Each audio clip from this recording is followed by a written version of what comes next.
हर मनुष्य को विनयशील होना चाहिए। विनम्रता में वो शक्ति है कि कठोर से कठोर हृदय भी पिघल जाते हैं। और अगर हम में विनयशीलता है, विनम्रता है, अगर हम में अहंकार नहीं है, हम आसानी से किसी भी बात के आगे झुक सकते हैं। तो यकीन मानिए, इसमें इतनी शक्ति है कि आप जो चाहें वो सामने वाले से करवा सकते हैं, आप अपनी बात मनवा सकते हैं। लेकिन अगर हम में विनम्रता नहीं है, अहंकार है, तो कई बार आप सही होते हुए भी अपने आप को सही साबित नहीं कर पाते। काम बनवाना तो बहुत दूर रहा। इसीलिए विनम्रता का गुण हर मनुष्य में होना चाहिए और यही गुण एक व्यक्ति को श्रेष्ठ बनाता है।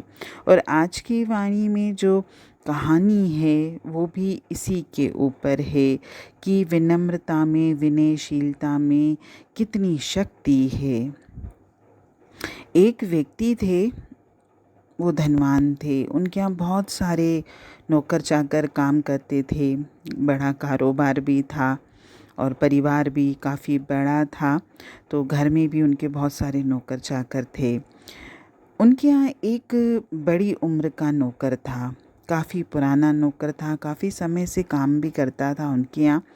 और ये जो सेठ जी थे, उसके प्रति उनका व्यवहार, वैसे ही उनका व्यवहार सबके प्रति विनम्रता वाला रहता था, लेकिन इस नौकर के प्रति वो बहुत ही अच्छे से उसके साथ व्यवहार करते थे।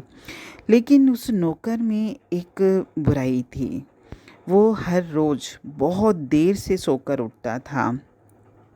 सारे लोग उठ जाते थे, सब नौकर चाकर, घर के लोग, खुद ये मालिक उठ जाते थे, लेकिन वो बहुत ही देर से उठता था।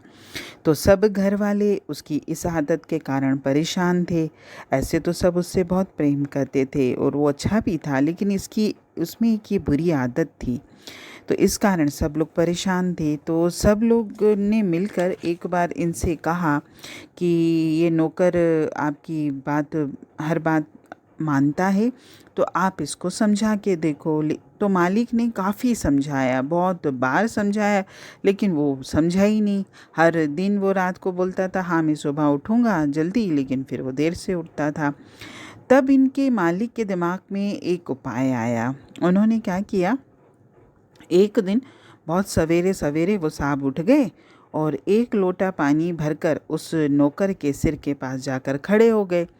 नौकर उस वक्त बहुत गहरी नींद में था, तो उसे बहुत धीरे से उठाते हुए बोले, उठिए मालिक, सवेरा हो गया है, मुंह हाथ धो लीजिए, मैं अभी आपके लिए चाय बना कर लाता हूँ और आपके स्नान के लिए पानी का भी इंतज़ाम करता हूँ।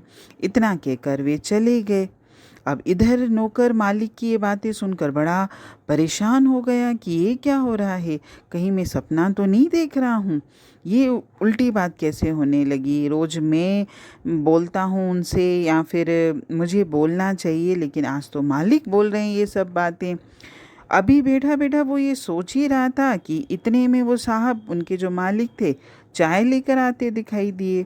वे आकर बोले, मालिक लीजिए चाय पी लीजिए और चाय पीकर स्नान करने चलिए, मैंने आपके लिए पानी भी रख दिया है। अब तो नौकर बहुत घबराया। वो क्षमा मांगते हुए बोला कि साहब, आज के बाद आपको कभी भी मुझसे शिकायत का कोई मौका नहीं मिलेगा। मैं समझ गया कि आप मुझे बार बार समझा रहे थे कि जल्दी उठो जल्दी उठो, मैं उठ नहीं रहा था, इसीलिए आपने आज ऐसा किया, लेकिन अब मुझे अपनी गलती का एहसास हो गया है, अब मैं रोज़ जल्दी उठूँगा। उस नौकर की ये बात सुनकर वो साहब मुस्कराए। जब घर वालों ने ये सब देखा तो घर वालों का क्या तो आश्चर्य का ठिकाना न रहा, क्योंकि अगले दिन वो नौकर सबसे पहले उठा और उठकर उसने घर का सारा काम कर लिया। जैसे ही घर वाले जागे तो वो तो एकदम से आश्चर्यचकित हो गए कि रोज़ तो ये सब हमसे बाद में उठता है, आज तो ये हमसे भी पहले उठ गया और सारे काम उसने कर लिए। तो ये काम किसने करवाया? उन मालिक की, उन साहब की विनम्रता ने। उन्होंने ये नहीं सोचा कि मैं मालिक हूँ, मैं नौकर नॉर्मली होता ऐसा है कि जो मालिक होते हैं वो नौकरों से नौकर वाला व्यवहार करते हैं, उनके सामने इस तरीका का व्यवहार नहीं करते जैसे आज की कहानी में था। और ये कहानी एक सत्य कहानी है। अगर हम चाहें तो विनम्रता से हम क्या नहीं कर सकते। उस मालिक ने केवल एक दिन उस नौकर के सामने खुद को नौकर बना के पेश किया।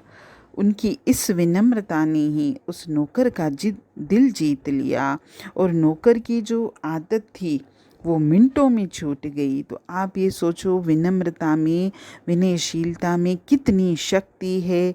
अगर हम विनम्र रहेंगे, विनयशील रहेंगे तो हम जो चाहें सामने वाले से मनवा सकते हैं, अपना हर काम निकाल सकते हैं।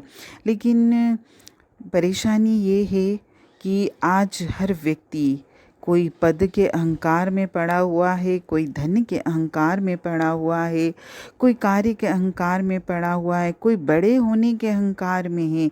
हर मनुष्य किसी न किसी अहंकार को लेकर बैठा हुआ है।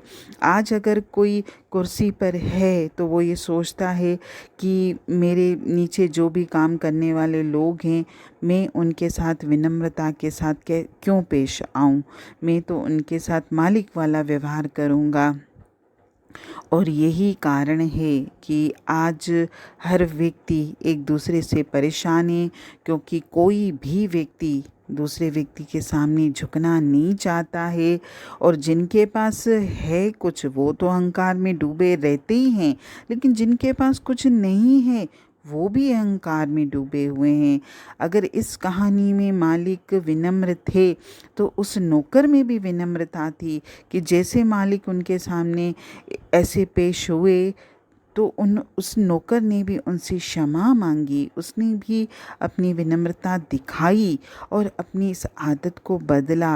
आज संसार में कई बार ऐसा हमको देखने को मिलता है कि कोई हमसे विनम्रता से बात करता है तो लोग उसका फ़ायदा उठाते हैं, उसको कमज़ोर मानते हैं।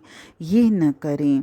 अगर कोई हमारे साथ प्रेम से बात करता है, हमसे विनम्रता से पेश आता है तो हम उसकी कदर करें, ना कि हम उसका फ़ायदा उठाएं और उसको कमज़ोर मानें। कमज़ोर कोई नहीं है इस संसार में, सब उस परम पिता परमात्मा के बच्चे हैं, सब एक समान हैं। कौन बड़ा है कौन छोटा है, तो क्यों हम किसी को मालिक किसी को नौकर मानते हैं। ये कार्य है, कार्य परमात्मा ने जिसको जैसा सौंपा है वो व्यक्ति वो कार्य कर रहा है। लेकिन आत्मा की दृष्टि से तो हम उस एक प्रभु की संतान हैं। कोई बड़ा कोई छोटा नहीं है, कोई मालिक कोई नौकर नहीं है। हरिओम।